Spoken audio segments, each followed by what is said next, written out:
রাজবাড়ী জেলা জুড়ে আমন ধান কাটা ও মাড়াইয়ে ব্যস্ত সময় পার করছেন কৃষক। আবহাওয়া অনুকূলে থাকায় ফলনও ভালো হয়েছে। জেলার বাজারগুলোতে উঠতে শুরু করেছে মৌসুমের নতুন ধান। তবে কৃষকদের অভিযোগ, উৎপাদন খরচ বৃদ্ধি পেলেও ধানের ন্যায্য দাম পাচ্ছেন না তারা। অন্যদিকে কৃষি বিভাগের পরামর্শ, উৎপাদন খরচ কমাতে ও ধানের ফলন বাড়াতে কৃষকদের সহযোগিতা করা হচ্ছে। মিঠুন গোস্বামীর পাঠানো তথ্যছবিতে টেক্সট রিপোর্ট।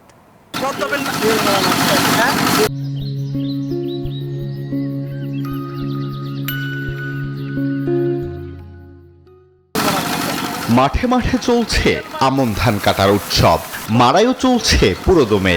সব মিলিয়ে নতুন ধান ঘরে তোলার কর্মযজ্ঞে ব্যস্ত কৃষক। চলতি মৌসুমে আবহাওয়া অনুকূলে থাকায় জেলা জুড়ে ভালো ফলন হয়েছে। কাঠা প্রতি গড়ে 4 থেকে 4.5 মণ পর্যন্ত ধান পাওয়া যাবে। তবে যে পরিমাণ সার, বীজ, কীটনাশক খরচ হয়েছে তাতে নতুন ধান বিক্রি করে কাঙ্ক্ষিত দাম মিলছে না, অভিযোগ কৃষকের।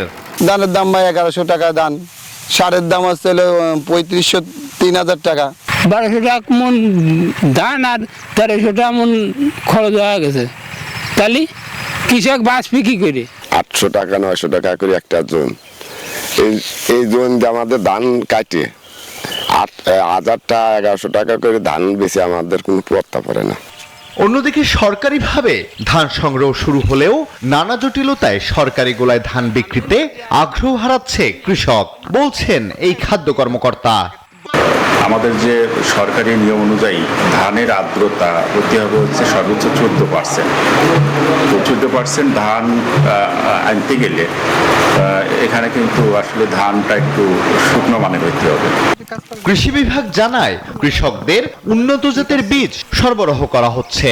পাশাপাশি উৎপাদন খরচ কমাতে রাসায়নিক সারের তুলনায় জৈব সারের ব্যবহার বৃদ্ধিতে পরামর্শ দেয়া হচ্ছে। আমরা প্রশিক্ষণ দিয়েছি, প্রযুক্তি তাদের হাতে দিয়েছি। এখানে এবছর এই রাজবাড়ীতে আমার প্রায় 7 হেক্টর জায়গায় 5টি উপজেলায় গ্রীষ্মকালীন টমেটো চাষ হয়েছে। চলতি মৌসুমে জেলার 5টি উপজেলায় 53,100 হেক্টর জমিতে আমন ধানের আবাদ হয়েছে। Desk report, news 24।